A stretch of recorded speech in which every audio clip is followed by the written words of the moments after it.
Welcome and settle in. Tonight, we are not boarding a longship bound for distant shores, nor standing at the prow beneath a sky streaked with northern light. Instead, we are traveling somewhere quieter, somewhere colder, somewhere far more ordinary. We are going to a Viking farm. When many people imagine the Viking world, they picture polished helmets, flashing blades, and the crash of waves against dragon-proud ships. But the rhythm of their lives, the steady, unglamorous, persistent rhythm, was not forged in battle. It was shaped in soil, in wind, in long winters that pressed against wooden walls and did not easily retreat. For most people in the Norse world, life was not conquest. It was cultivation. So tonight, as you rest, imagine yourself not as a warrior, but as a farmer, a keeper of sheep, a mender of fences, a watcher of skies that never quite promise warmth. Imagine yourself waking before dawn in a place where survival is never guaranteed and comfort is always borrowed. Let your breathing slow. Let the modern world soften around you, and step gently into the chill air of a Viking morning. Imagine yourself waking in darkness, not the soft darkness of a quiet bedroom, but the thick, enclosed dimness of a longhouse. The air is heavy with the faint scent of smoke that never fully leaves. It clings to wool blankets, to your hair, to the rough wooden beams overhead.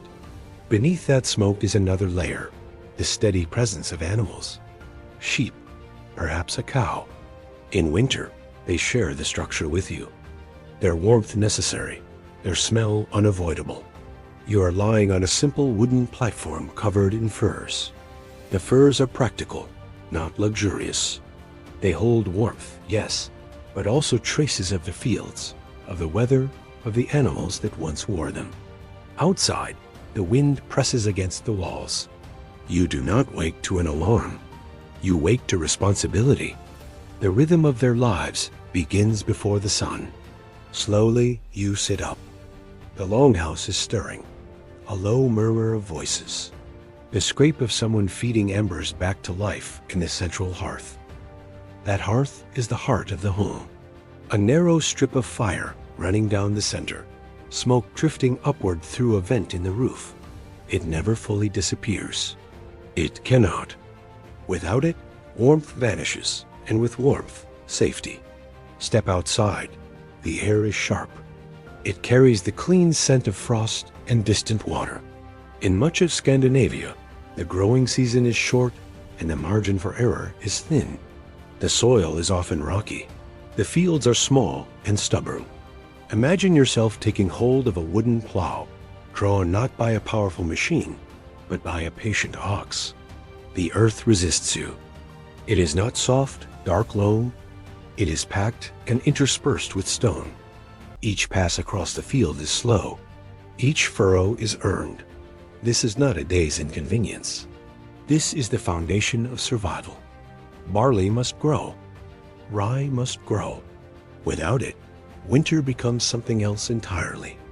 Not picturesque, but precarious. The rhythm of their lives is tied to seasons in a way that feels absolute. In spring, there is urgency. Fields must be prepared quickly, before the brief window closes.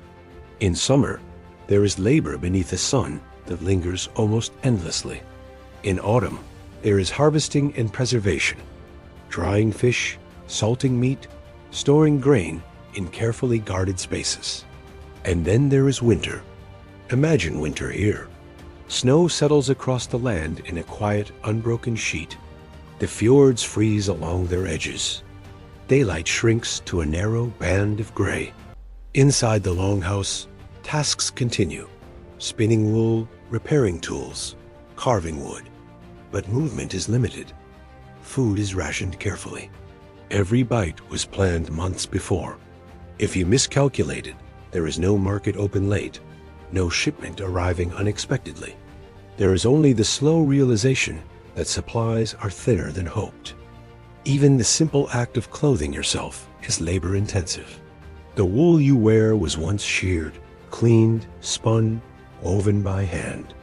Linen, if you are fortunate enough to have it, required even more steps. Each thread represents hours of effort. Now imagine tending the animals. Sheep must be guided, protected from wolves, monitored for illness. Cows must be milked regularly. Goats can climb and wander, testing fences. In summer, animals are sometimes driven to higher pastures, a practice known as transhumance, where young family members may spend weeks in relative isolation, watching over them. You might be one of them. Picture yourself in a small mountain hut, with only a few sheep and the sound of wind over stone for company. The landscape is vast and quiet. Beautiful, perhaps, but also indifferent. This is the rhythm of their lives, steady, demanding, unromantic. And yet, there is structure. The Viking farm is not chaotic. It is organized around cooperation. Extended families live together. Tasks are divided not only by strength, but by necessity. Children contribute early. Elders advise and craft. Imagine yourself learning to mend a fishing net. Your fingers move slowly at first, stiff from cold. The rope is coarse, but repetition builds familiarity. Over time, you no longer think about each knot. It becomes part of you, like breathing. Fishing is essential. The sea provides cod, herring, and other species that can be dried and stored. Imagine standing on a narrow wooden boat, casting a net into gray water. The horizon stretches outward, quiet and immense. Storms can rise quickly, a sudden shift in wind, a thickening sky. You return to shore, not dramatically, but cautiously. Every journey carries risk, not the cinematic kind, just the quiet possibility of not coming back. Life poured into this land is always balanced against its demands. And then there is maintenance. Tools must be sharpened. Roofs must be checked for leaks. Wooden structures exposed to constant moisture decay slowly and steadily. There is no hardware store. If a beam rots, it must be replaced by hand. If a tool breaks, it must be reforged or repurposed. Imagine yourself splitting wood, the repetitive motion, the dull thud of axe against log, the stacking of fuel for nights yet to come. Each piece of wood is a small insurance policy against cold. Now consider hygiene. Bathing does occur. The Norse were known to value cleanliness more than many of their contemporaries, but warm water is not immediately available. It must be heated, carried, managed carefully. Streams are cold. Soap is handmade, often from animal fat and ash. You do not step into comfort casually. Meals are simple. Porridge, bread made from coarse flour, fish, occasional meat, especially during feasts or after a successful hunt. There are herbs for flavor, but no abundance of spices. You eat not for pleasure, but for sustenance. And yet, within this steady labor, there is community. In the evening, as light fades, the longhouse becomes a gathering space. Stories are told, not loudly, not theatrically, but as part of the natural rhythm, tales of ancestors, of gods who shaped the world from ice and fire, of journeys taken and lessons learned.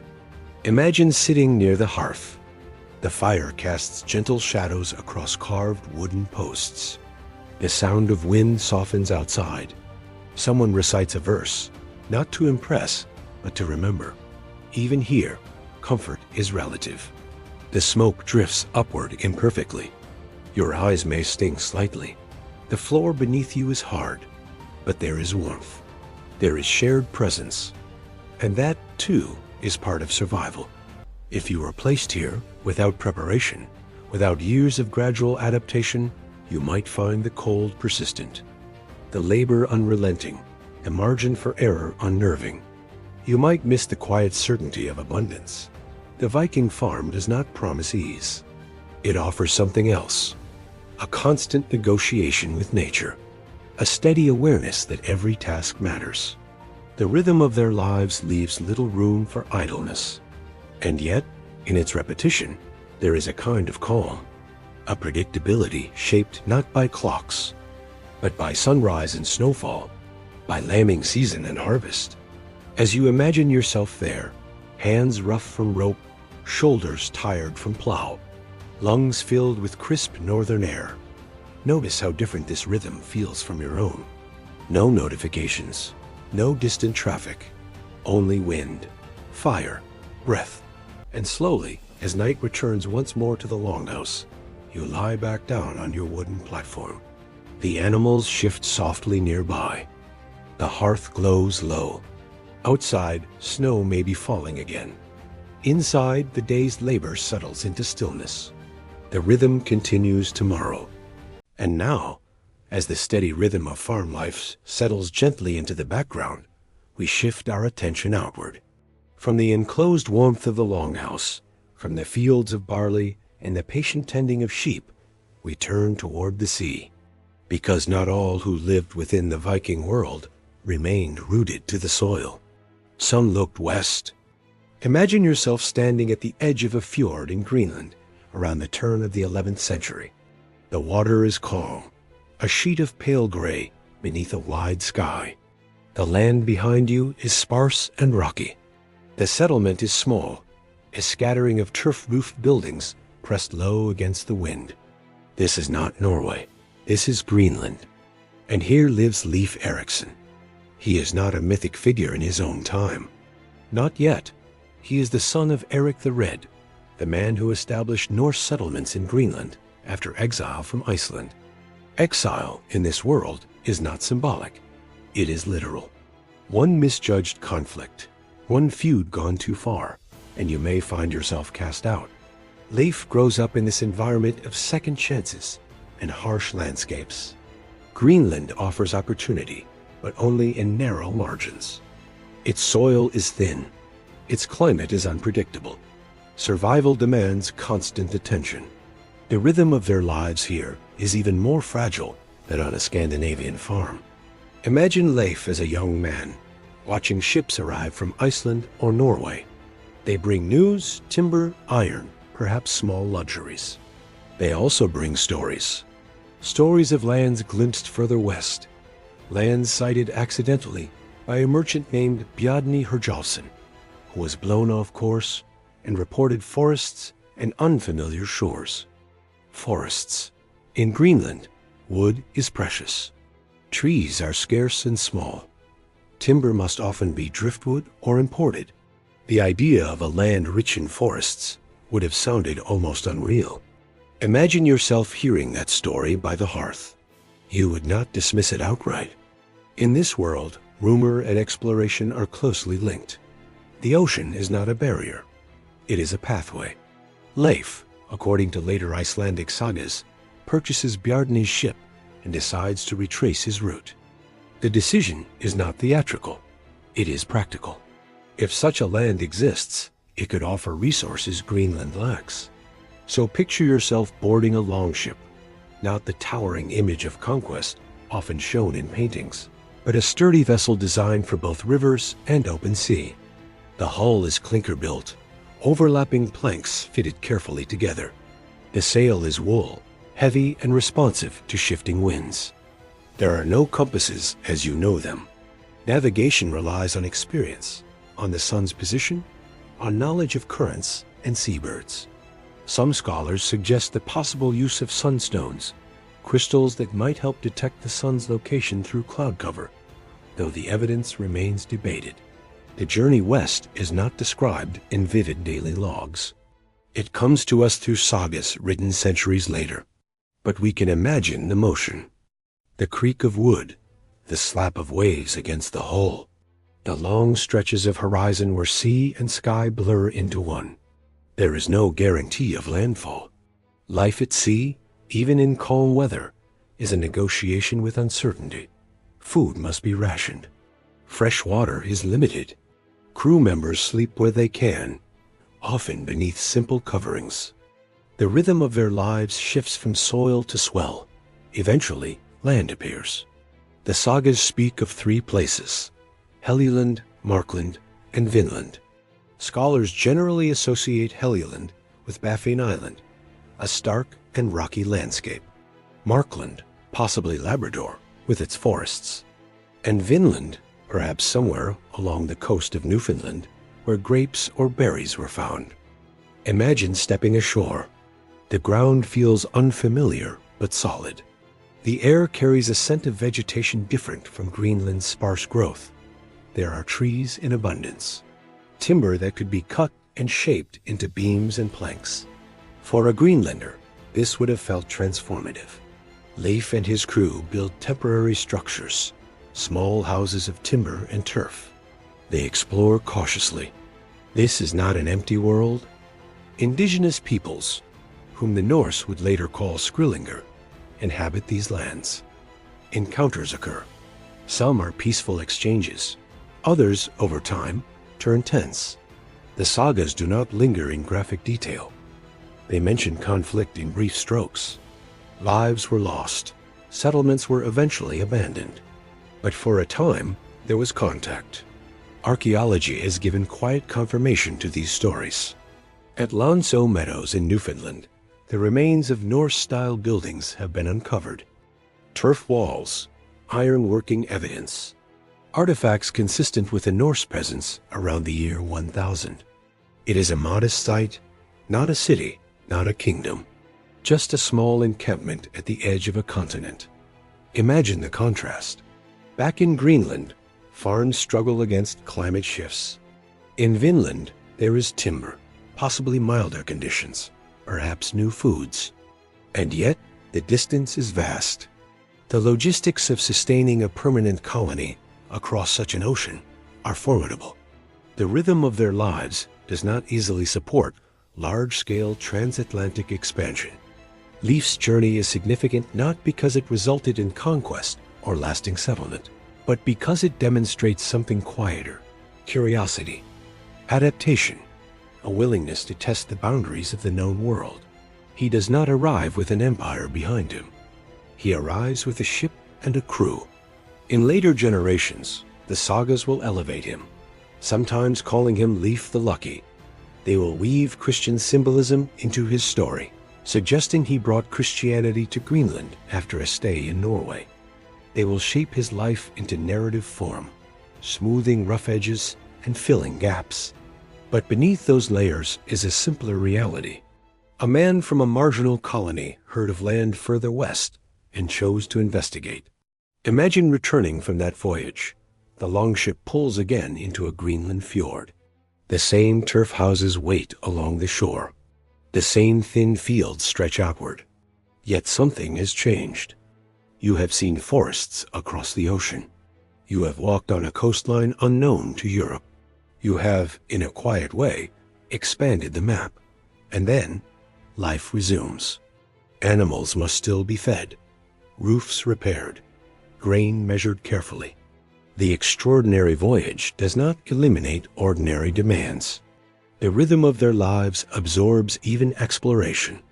Over time, the Greenland settlements will fade. Climate shifts during the Little Ice Age, combined with isolation and economic challenges, will erode their stability. Vinland will not become a second Norway. The Norse presence in North America will remain a brief chapter. And yet, the story lingers, not as a tale of dominance, but of reach.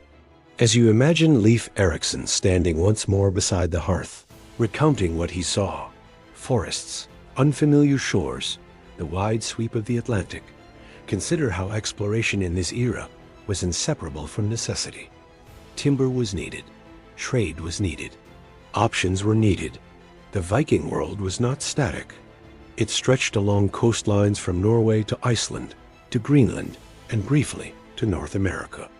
But always it returned to the farm, to the soil, to the steady negotiation with winter. Leif's journey to Vinland did not free his people from the constraints of climate. It did not transform their daily rhythm overnight. Instead, it added another layer to their understanding of the world, proof that beyond the horizon lay something tangible. As the image of the longship fades in your mind, let the sea grow still again.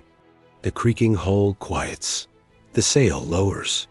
The fjord rests beneath a pale sky. And gently, we move from voyages across oceans to something more mysterious and inward, to symbols carved in stone, to words etched into wood, to the runes and beliefs that shaped how the Norse understood their world. And so, as the image of the longship drifts quietly beyond the horizon, we turn inward, away from the open sea, away from fields and fjords, toward symbols carved in wood and stone, small deliberate marks that once carried immense meaning. Imagine yourself standing before a tall runed stone. It rises from the earth like a quiet sentinel. Its surface is rough, shaped by tools that struck carefully, patiently, line by line. Along its face are angular characters, straight strokes, sharp angles, designed to be carved efficiently into hard material. These are runes. They do not flow like modern handwriting. They are geometric, almost austere. Each one carries a sound, yes, but often something more, an association, a concept, sometimes even a sense of character. The word rune itself may be linked to the idea of secrecy or mystery, a whisper rather than a proclamation. Imagine yourself tracing one of those carved lines with your fingers. The stone is cool, the groove shallow but distinct. Someone stood here centuries ago and pressed a blade into this surface, marking memory into permanence. Runes formed the writing system used by Germanic peoples for centuries. The earliest known runic alphabet, the Elder Futhark, emerged around the 2nd century. By the Viking Age, a simplified version, the Younger Futhark, had become common in Scandinavia. Fewer characters, broader use. But writing in the Norse world was not constant or casual. It was purposeful. Most communication remained oral. Stories were told aloud. Laws were memorized and recited. Lineage was preserved in verse. Runes were reserved for moments that required durability. Imagine yourself in a Viking settlement, watching a carver at work. He does not rush. Each stroke must be precise. A mistake cannot easily be erased. The rhythm of their lives includes sound more than script. When runes appear, they often mark ownership, commemorate the dead, or invoke protection. A stone might read, in translation, Thorstein raised this stone in memory of his father. Simple, direct, personal. And yet, even in simplicity, there is gravity. These stones were placed along roads, near bridges, in visible places. They were public memory. Now imagine something smaller. A thin stick of wood, carved with runes and tucked into the wall of a longhouse. Perhaps it records a trade. Perhaps it carries a brief message. In the damp earth of archaeological sites like Bergen, Norway, such wooden runic inscriptions have survived. Everyday notes scratched into wood, sometimes surprisingly mundane. Send more butter. Remember the agreement. The ordinary preserved alongside the monumental. But beyond writing, runes also carried symbolic weight. In Norse belief, knowledge itself was not easily obtained. One of the central myths tells of Odin, the chief of the gods, seeking wisdom at great personal cost. In poetic accounts recorded later in medieval Iceland, Odin hangs himself from the great world tree, Yggdrasil, for 9 nights, pierced and alone, in pursuit of the secrets of the runes.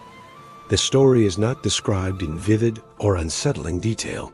It is conveyed with a solemn tone, a sacrifice for understanding. Imagine hearing that story by firelight, the great tree connecting realms, the gods not as distant abstractions, but as beings who struggle, seek, and endure. In this world, knowledge is not handed down lightly. It is earned. Runes, therefore, are not merely letters. They are tied to the structure of existence. And existence itself, in Norse cosmology, is layered and complex. Imagine the cosmos not as a globe, but as a vast tree. Yggdrasil stands at the center. Its roots and branches connect multiple realms. Asgard, home of the gods. Midgard, the world of humans. Jotunheim, land of giants. And others, each with distinct qualities. The rhythm of their lives is mirrored in this cosmology. cyclical, interconnected, balanced between growth and decay. Norse belief does not promise eternal peace. It speaks of Ragnarök, a final, catastrophic confrontation in which gods and giants clash, and the world as it is known comes to an end. But even this is not absolute. After destruction, there is renewal. A new world rises from the sea. Survivors remain. Life continues. Imagine the comfort this might have offered. Not the assurance that suffering will vanish, but the certainty that cycles endure. Winter follows summer. Darkness follows light. And then, slowly, light returns. Archaeological discoveries have added quiet texture to these beliefs. In burial mounds across Scandinavia, grave goods have been found. Weapons, tools, jewelry, sometimes ships. These objects suggest a belief in continuity beyond death. The dead were not sent empty-handed. Imagine standing beside a burial mound, watching as a community gathers. The mood is solemn, not frantic. A life has ended, yes, but memory is being structured. Objects are placed carefully. Words are spoken deliberately. In some cases, ship burials have been uncovered, vessels pulled onto land and used as part of the burial ritual. The Oseberg ship, discovered in Norway in 1904, revealed the remains of two high-status women buried with elaborate goods, carved sleds, textiles, household items. The discovery was not traumatic in its excavation, but patient. Layer by layer, archaeologists uncovered a snapshot of belief and status from more than 1,000 years ago. The runes carved on stones, the myth of Odin's quest, the careful burial practices. All of these form part of a worldview that blends practicality with poetry. Imagine yourself living within that framework. You rise each morning to tend fields and animals. You mend nets. You prepare for winter. But above and around those tasks is a story of cosmic structure, of gods who wrestle with fate, of a tree that binds worlds together. The mundane and the mythic coexist quietly. Even magic, in Norse culture, is described in understated ways. Seer, a form of ritual practice associated with prophecy and altered states, is mentioned in sagas and later texts. Practitioners, sometimes women, sometimes men, would perform ceremonies to glimpse possible futures. These accounts are written down centuries after the Viking Age, often by Christian scribes. They may contain embellishments. They may reflect reinterpretation. And yet, they hint at something important. Uncertainty was addressed not only through labor, but through narrative and ritual. Imagine sitting in a longhouse as someone speaks of fate. Not fate as rigid inevitability, but as woven threads, the norms, three figures in myth who shape destiny at the roots of Yggdrasil. Each life is part of a tapestry.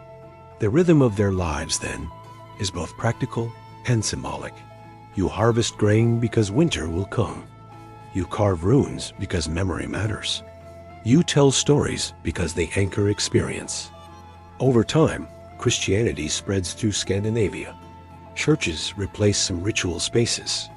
Crosses appear beside or even on rune stones. Beliefs blend, traditions shift, but the stones remain.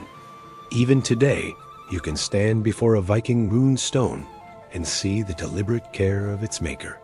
You can feel, in its weathered surface, the intention to endure. As you imagine these symbols glowing faintly in firelight, consider how writing, even in its simplest form, changes a culture. It allows memory to step outside the fragile boundary of voice. And yet, the Norse world never fully abandons its oral foundation. The sagas, recorded in Iceland centuries later, preserve stories of gods, heroes, farmers, and explorers. They are detailed, yes, but also measured. They move with a steady cadence, much like the rhythm of their lives. Now, as the image of carved runes settles into stillness, allow the mystery to soften. The angular letters blur gently in your mind. The great tree stands quiet beneath distant stars. The gods and giants recede into the background, not as vanished figures, but as part of a long, continuous story.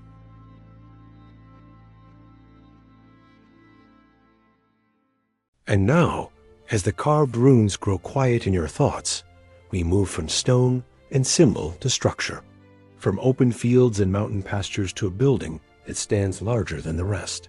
Imagine approaching the hall of a Viking Jarl. It rises from the landscape with quiet authority. The roofline is long and slightly curved, supported by thick timber beams. Carved animal heads may adorn the gables, not in gaudy display, but as subtle markers of identity and pride. The walls are made of wood and turf, carefully fitted, reinforced against wind. This is not a castle of towering stone. It is something older, more grounded. Yet within its walls, power resides. Imagine yourself stepping inside. The air is warmer here.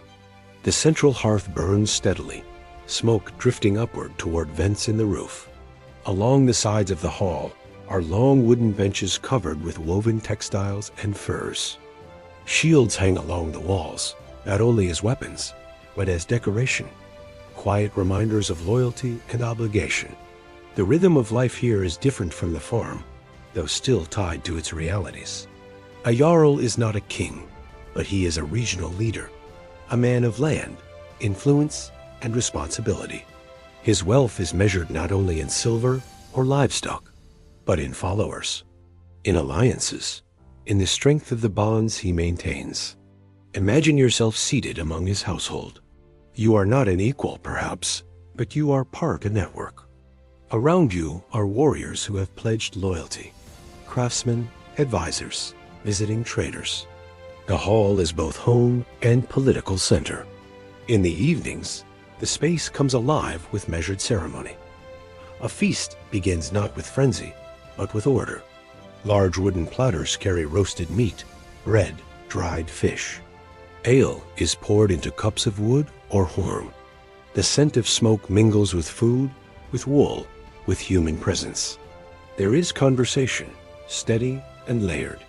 A skald, a poet, may stand and recite. His verses recount ancestral deeds, recent voyages, agreements sealed or broken. The language is complex, filled with metaphor known as kennings. The sea described as the whale road, blood as the battle sweat. These phrases roll gently through the hall, familiar to listeners. Imagine listening to those verses. The words are not shouted. They are deliberate, woven carefully, like threads in cloth. The performance reinforces memory and status. To be mentioned in a poem is to endure. The Jarl sits in a high seat, often positioned prominently within the hall. From there, he observes, he listens, he measures reactions. Imagine the Jarl rising, presenting a finely crafted arm ring to a loyal warrior. The ring glints in firelight. It is not merely jewelry, it is a visible sign of connection. In accepting it, the warrior acknowledges obligation. The rhythm of their lives includes this exchange, wealth flowing outward to secure loyalty, loyalty flowing inward to secure authority. Yet life in the hall is not constant celebration. Disputes must be settled. Legal matters must be addressed. In the Viking world, assemblies known as things gather free men to discuss laws and conflicts. The Jarl may preside locally, but he is still bound by broader custom. Imagine a tense conversation unfolding near the hearth. Two families disagree over land boundaries. Voices remain controlled. Witnesses speak in turn. Memory is tested. Agreements are reached not through spectacle, but through consensus, backed by the implicit knowledge that escalation carries cost. Violence is acknowledged in this society. Feuds exist. Raids occur. Lives are sometimes abruptly ended. But within the hall, there is an effort to channel conflict into structure. The battlefield, when it appears in story, is described as a grim tableau of fallen men beneath a gray sky. It is not lingered upon. It is a consequence, not entertainment. And always, after such events, there is rebuilding. Imagine the hall in winter. Snow gathers along its roofline. Inside, life narrows. Activities turn inward. Women of the household oversee textile production, spinning wool, weaving intricate patterns. These textiles are not minor details. They are expressions of wealth and identity. Some archaeological finds reveal remarkably complex weaving techniques. You might sit near the loom, listening to the steady clack of wood against wood. Children learn by watching. They absorb expectations quietly. A boy may practice with a small wooden sword. A girl may learn patterns of embroidery. Roles are defined, yet not entirely rigid.